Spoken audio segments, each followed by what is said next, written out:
While the richer countries of the world watch their populations grow older, low-income and developing countries are experiencing something completely different. Enhancing productivity is just central to sustaining economic growth and addressing these demographic shifts. But we also know from our research that gender equality and increasing women's participation in the workforce are key components of the productivity story. So investing in things that help women get an education and stay healthy isn't only the right thing to do, it's building critical human capital. And in the long run, these kinds of investments can help ensure the sustainability of the pension system, reducing dependency ratios, and having more working-age individuals contributing to the overall growth and stability of a country. Hi, I'm Lisa Kolovich. I'm a senior economist in SPR's Inclusion and Gender Unit. Lisa Kolovich is also a co-author of a recent study that looks at how gender equality can help tackle demographic challenges. All right, and welcome to the podcast. Thank you for having me. So the one thing that really jumped out at me when reading through this paper was the data around old age dependency ratios and where those were headed.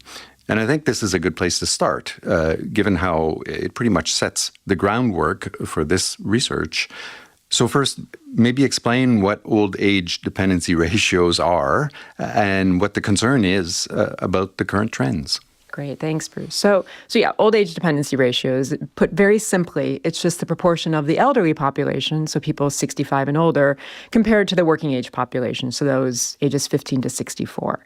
And so many advanced economies, and increasingly some of the emerging markets too, are experiencing these significant increases in their old age dependency ratios. Mm-hmm. And so this trend is driven by higher life expectancy, lower birth rates, and what this is leading to is this growing proportion of elderly individuals compared to the working age population. Right. And so our latest research, which was done jointly with UNFPA in terms UNFPA? The United Nations Population Fund. I see. Great. So we look at this in terms of the potential macroeconomic impacts and why is this old age dependency ratio so critical for us to think about at the fund. So this higher old age dependency ratio indicates a shrinking labor force, and that can lead to reduced economic productivity and growth. And so if we have fewer workers available to support economic activities, this potentially can also lead to labor shortages and increased wage pressures. Now, if we have an increasing proportion of elderly individuals, too, there are higher costs associated with pensions, with healthcare, and if we have fewer workers contributing to the tax base, this all combines to create rising fiscal pressures and makes the situation that much more challenging for countries to deal with. So this growing elderly population, too, they may require, extensive social support systems, including, as I mentioned, healthcare, but also elder care services too. And this requires, adequate funding to help ensure quality of life for all citizens. And so the other driving force behind the research is, the extent to which the labor force is shrinking in advanced economies and growing pretty dramatically in low-income and developing countries.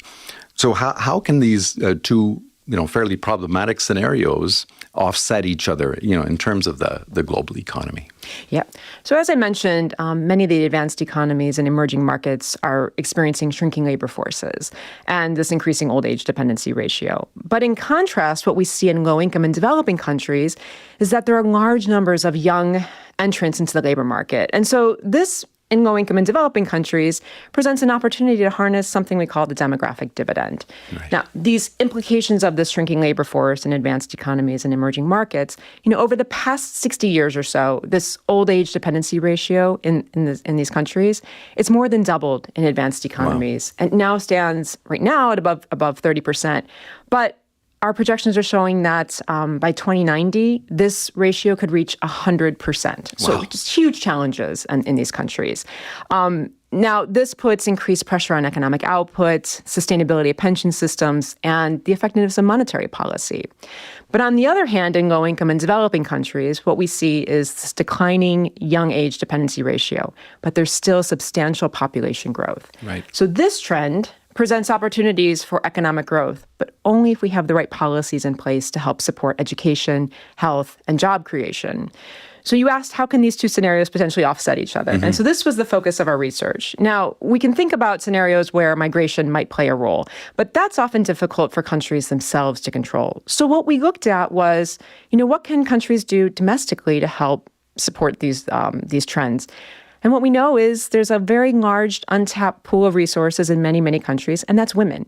And so our research looks at how can we empower women, engage women in the labor force to help with these shifting demographic trends. All right. So in both of those scenarios, the shrinking and the growing labor force, productivity is a core issue, right? You want more productivity to compensate in one scenario, and then you want more productivity to sort of get the full benefit from the other scenario. But how does gender per se fit into this, productivity story? Does more women in the labor force necessarily mean higher productivity, or is there something else that kicks in when more women are working? Yeah, so productivity, again, working at the fund, it's a critical issue for us to think about in both of these scenarios, with the shrinking and with the growing labor force populations. So enhancing productivity is just central to sustaining economic growth and addressing these demographic shifts. So let me just start with the example of the aging populations in advanced economies, where we face the shrinking labor force. In our analysis, we've run several scenarios to look at these impacts, and the results are pointing to a decline in outputs in many advanced economies and emerging markets, with some advanced economies potentially losing 25% of their GDP due to shrinking labor forces. Wow. So these higher old age dependency ratios are, as I mentioned, they're straining public finances, and they reduce the available workforce. So this necessitates higher productivity to help maintain economic growth and stability. But as I mentioned, many women, there's just this underutilized pool of resources. And if we can increase female labor force participation, this can help offset the decline in the working age population, and our analysis suggests that boosting female labor force participation can partly mitigate the GDP losses in advanced economies, and in emerging markets, it can actually significantly boost GDP. Now, in low-income and developing countries, this rapid population growth and this burgeoning young population are entering the labor market. So to ensure that these entrants have the proper tools that they need to succeed in the labor market, we need to see countries investing in education, in healthcare, and in job creation. And so research by my IMF colleagues looks at the potential macroeconomic impacts of education reforms. Right. What we see in Senegal, if we were to ensure that all children receive at least 5 years of education, this could boost GDP by 8%. In Nigeria, if we were to lift the level of education for girls, we could boost GDP by 5%. And we did some work in Niger as well, too, and we saw that in that country, we could boost GDP by 11%. But let me also note, too, that our work on Niger looks at the overall impact, too, on government finances. And what we see is that in terms of the tax revenues versus the spending that is needed to implement these policies, they actually end up paying for themselves, right? So this is something where we can boost productivity, we can boost economic growth, and we can see higher tax revenues, higher female labor force participation, all of this to eventually support greater economic growth and stability.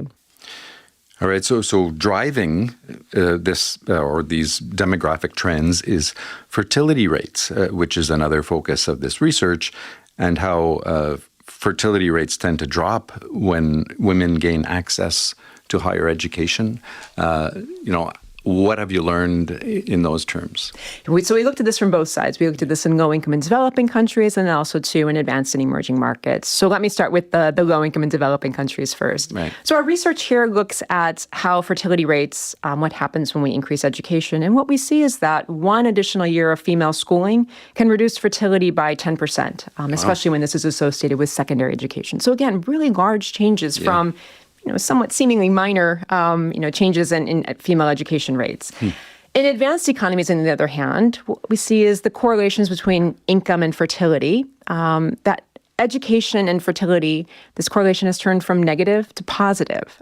So we have higher fertility rates now for highly educated women in advanced economies.